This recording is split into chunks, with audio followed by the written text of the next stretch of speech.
So, have you ever wondered what it really takes to build a professional grade API that handles actual money? We're not talking about a little side project here. We're talking about a full blown payment processor from start to finish. Okay, let's jump right in and map out the architectural journey of building one of these, from the very first idea to a service that can scale globally. And this is where we're headed. What you're looking at is the finish line, a complete, fully documented professional payment API. This isn't just a mock-up, it's the real deal. So for the next few minutes, we're going to peel back the layers and see exactly how a project like this goes from a blank screen to a finished product. Okay, here's the game plan. First, we'll start with the blueprint, figuring out what a payment API even is. Then we'll lay the foundation by handling user authentication. Super important. After that, it's time to build the machinery, the core API endpoints that do all the heavy lifting. Then we'll get smart and add some automation with queues to keep things running fast. And finally, we'll get to the fun part, the launch, deploying and scaling our API for the whole world. Right, so every great project starts with a plan, a blueprint. Before you write a single line of code, you have to know exactly what you're building, and, just as importantly, how people are actually going to use it. So let's start there. What is a payment API at its absolute core? At its heart, it's basically a service that lets businesses securely accept money online. I mean, think about any time you buy something on a website or in an app. Behind the scenes, there's an API just like this one that connects the store to the financial networks to process your payment.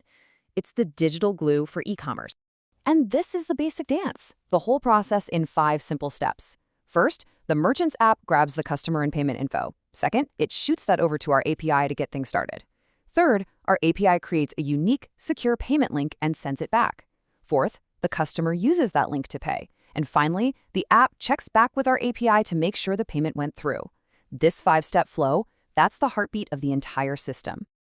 Okay, we've got the blueprint. Now it's time to pour the foundation. Before we can let anyone process money, we have to know who they are. Security is absolutely non-negotiable here, so our API needs a rock-solid system for authenticating its users.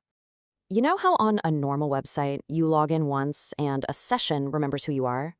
Well, APIs are usually stateless. That means every single request is on its own and has to prove its identity from scratch.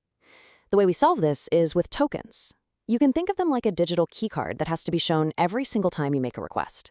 And to actually make this happen, we can use a tool like Laravel Sanctum. The source material puts it perfectly here. Sanctum is built specifically to solve this problem. It handles creating secure tokens for users, making sure every request is authenticated, secure, and self-contained. It's the perfect fit for a secure, stateless API. So how does this look in practice? Well, we use something called middleware, which is kind of like a bouncer for our API routes. The really sensitive spots, like viewing transactions or logging out, are protected by this auth sanctum bouncer. If you show up without a valid token, you're not getting in. But, of course, public routes like login and register are left open for anyone. It's a really clean and powerful way to control access. All right, our foundation is solid and secure. Now it's time to build the actual machinery, the engine of our payment processor. These are the core endpoints, the actual functions that our API exposes to the outside world. You can think of endpoints like the buttons on a control panel. Each one does a very specific job.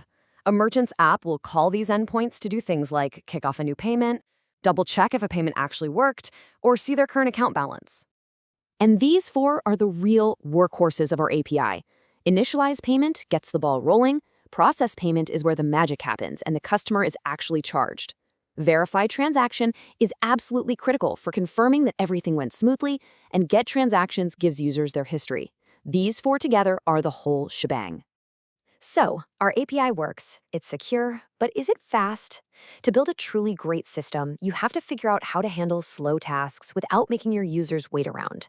And this is where automation, specifically using queues, comes into play. Just imagine this. A customer pays, and our API confirms the payment almost instantly. Awesome. But now it also needs to send them a receipt email. Well, sending an email can sometimes take a second or two. If we make the user's application wait for that email to send, we create that horrible, laggy experience. Nobody wants that, so how do we fix it? The answer is a queue. It's a really clever trick. Instead of doing this slow task right away, we just quickly jot it down on a digital to-do list or a queue. The assembly line analogy is perfect.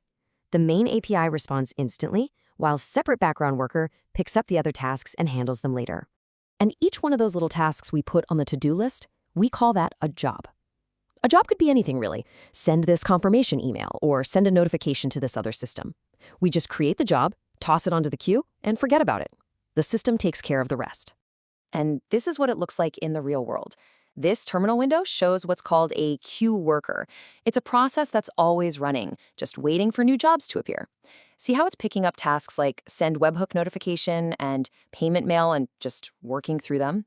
This is all happening completely behind the scenes, ensuring the user gets a super fast response every time. Okay, we've built it. We've made it fast and efficient. Now for the final and maybe most important step, the launch. We need to get our code off of our local machine and onto the internet where real people can use it. And we need to be ready for success. I mean, a perfectly built API that's just sitting on your laptop isn't very useful to anyone, right? Deployment is the process of moving it to a live server. This used to be a really complicated, scary process. But thankfully, modern tools have completely changed the game. Seriously, these new tools make it almost too easy. With something like Caprover, you can kick off the entire deployment with a single command right from your terminal. Caprover deploy. It'll ask you a couple of quick questions, and then it just handles all the complicated server setup stuff for you. And then, just a few moments later, you get this beautiful message, deployed successfully. And that's it. Your API is live, it's on the internet at a public URL ready to go. It's a pretty amazing feeling. But what happens when you get a ton of traffic? You need a plan to scale. There are basically two ways to go. Vertical scaling is like getting a more powerful engine for your car. It works, but eventually you hit a physical limit. Horizontal scaling is different. It's like adding more cars to your fleet to share the work. For most big web apps, this is the way to go for almost infinite growth. And this is where these modern tools just blow my mind. To scale horizontally with a tool like Caprover, you don't need to be some server genius. You literally go to a web dashboard, you change the instance count from 1 to, say, 5, and you click Save.